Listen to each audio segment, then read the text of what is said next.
Garrison Courtney was again recruiting for his secret task force. In 2014, he approached dozens of companies with a pitch, the chance to join a secret government program.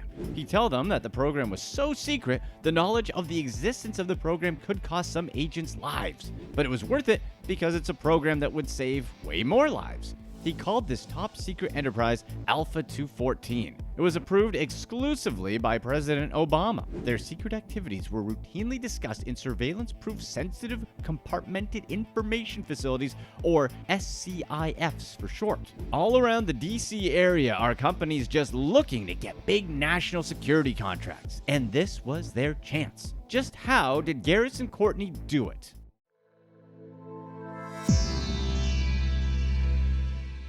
Before we get into his scams, let's take a look at how it all began. Garrison Kenneth Courtney was a military brat. He was born in the Philippines when his dad was stationed there with the Air Force, so he's been around the military his entire life. During his time in high school, it looked like he had a lot of potential. For example, he was on the debate team and he was a member of the drama club. Hint, hint. His communication and persuasion skills also made him class president of his class. One of his high school teachers described him as someone who loved the spotlight.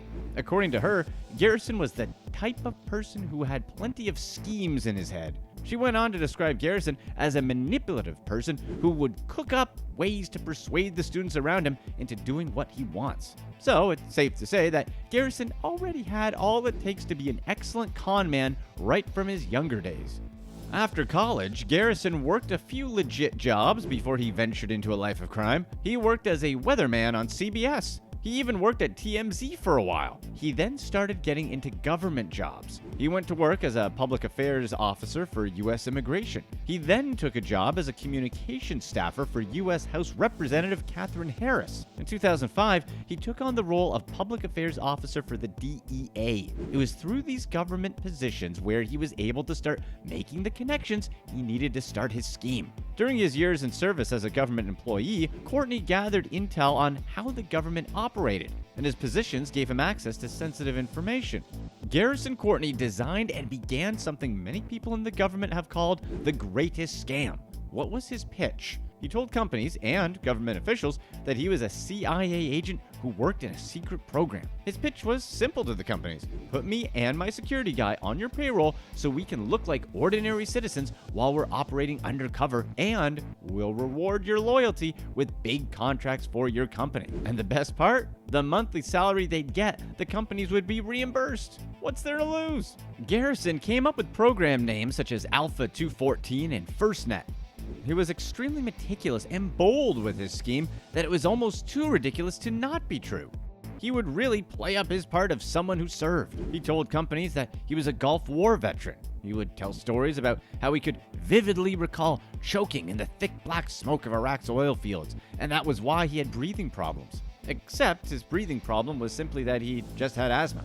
He also said he had survived assassination by a foreign intelligence agent who tried to poison him with ricin. He went to extraordinary lengths to prove that he was a supposed top secret agent. He created fake government non-disclosure agreements, letters that were supposedly from the Attorney General of the United States. The letter was supposed to grant immunity to Garrison and anyone who helped in this fictitious CIA operation. He told company officials that they were under strict surveillance by hostile foreign intelligence services. He even went as far as searching them for electronic devices to show his counterintelligence methods. He demanded anyone he met to meet in sensitive, compartmented information facilities to create an illusion that they were involved in a highly classified intelligence operation. For example, Norman Hayes, a retired Navy Rear Admiral and 30-year veteran of intelligence work, was fooled by Garrison himself. According to Norman, Garrison knew the jargon and he had connections everywhere in the government. If he needed access to a government facility that can't even be revealed in public, somehow he'd get access. To him, there is no way Garrison was not part of an actual secret government operation. Garrison was able to scam $11 million from just one company alone. He scammed over a dozen companies. Garrison had plenty of pawns who didn't know they were in on a scam. He convinced several real government officials that they had been selected to join the program. The recruitment of Norman Hayes, whom we just talked about, is a great example of someone who was in the know but still was used as a pawn in Garrison's plot. Garrison simply met Hayes and went to him with a proposal. He wanted Admiral Hayes to join an association of IT companies that he was assembling to go after big government contracts. They needed his intelligence experience to help a collection of small companies so they could compete with the big firms. Everything seemed normal to Hayes at first, but after a few normal meetings, everything changed. The meetings moved to secure buildings and phones were confiscated and non-disclosure agreements signed. With representatives from several Beltway companies in the room, Garrison revealed that he was a government intelligence officer working undercover and he needed Hayes for something much bigger. Garrison was smart enough to use the legitimacy of both the corporate and military sides to give him credibility for his scam. For the corporate companies, the presence at meetings of even just one single distinguished admiral with a high-flying career in intelligence operations bolstered the credibility of the scheme. For the military officials, having all the companies in on the scheme was enough. That and the supposed objective of counteracting the damage done by whistleblower Edward Snowden.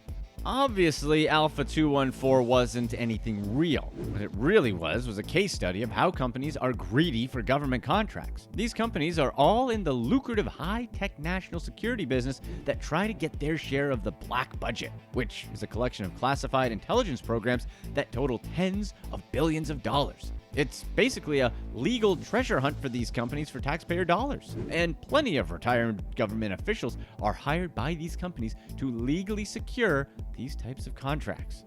So many companies believed his pitch because they were hungry for big contracts. The reason why any of this worked is because of the simple fact that stuff like this does happen in the government. Any intensive and determined investigation would reveal none of his ties to the CIA because it's supposed to be that way, even if there actually were no connections at all. Courtney used his acting skills to his advantage. His days in the drama club in high school didn't go to waste. He started telling all sorts of lies to people just to get into their companies. But what about government officials themselves? It's the simple fact of sworn to secrecy. It's full of people who understand that they can't talk about secrets. It's not just the fact that they can't share what they know, they can't even admit to knowing it. So they're quite easily duped if a scammer knows the way and how they speak. Garrison had successfully brainwashed the corporate officials so much that when the FBI and other investigators met with them to ask about him, they simply would refuse to talk. They believed talking to the FBI about Garrison would blow his cover as a CIA agent. The problem for Garrison was how long could he get companies to send him monthly checks for nothing? The contracts have to show up sometime, right? The companies that had him on their payroll started asking when the contracts were going to roll in. By early 2015, there were stirrings of unease in Garrison's amazingly well-run scam. Companies started demanding to get paid. For example, one company, Blue Canopy, was especially vocal. So what did Garrison do? He ran the good old-fashioned rob Peter to pay Paul scheme. In this case, Garrison found an investor named Matthew Milstead. Garrison told him that the government was about to seize Blue Canopy, but there was a loophole where an outstanding bill needed to be paid, or else the company can fend off the seizure by the government. And within this loophole, the government can't write the check themselves. If Milstead would pay the roughly $1.9 million owed to Blue Canopy, his investment firm would receive a federal contract authorizing a payment of $2.55 million within 30 days. It was a month's profit of about $600,000, and best of all, it was a contract with the U.S. government. Garrison faked all the documents and got a check from Milstead. This was one major crisis averted. So how did Garrison's house of cards finally come down? It was when Garrison approached the head of Air Force Intelligence, Robert Otto.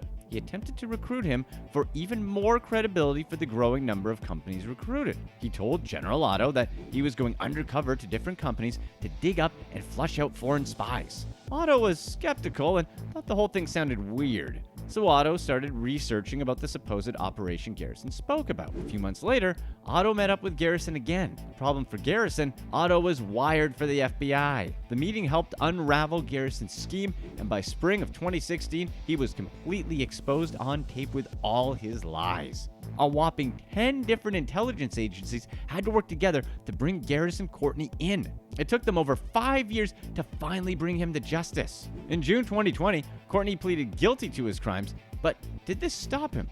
No! Even with his pleas, he still found ways to continue his scam. He reached out to one company and told them that he was a legitimate but burned asset disavowed by the CIA. Courtney's lawyer, Stuart Sears, argued that his post-conviction lies were done to cover a friend from being wrongly implicated in his scheme. Do you believe that? Garrison admitted that the lies got out of his control and he had to continue since there was no way out. In the end, Garrison Kenneth Courtney was sentenced to 7 years imprisonment. Here's what's next.